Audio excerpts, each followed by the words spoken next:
Hello, my friends. Hope all of you are doing great on this bright sunny morning. Let me come a bit closer so that we can talk properly. This week onwards, after completing our weekly learning sessions, we will be sharing a new describing word with you all. This will help you improve your vocabulary. We will also be creating a sentence with it to understand these words better. Hope all of you are ready with your pencil and notebook to create your own adjective dictionary. Today let us begin with the word annoying. In simple terms, it means something that bothers you or makes you a little bit upset. Another word for this would be irritating.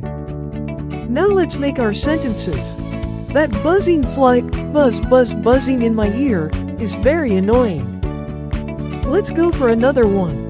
My little brother makes funny sounds during his sleep that are so annoying. Hope you got it? Well, friends, that's all for now from me. You keep practicing by using this word today in your speech, and I will see you again soon. Goodbye.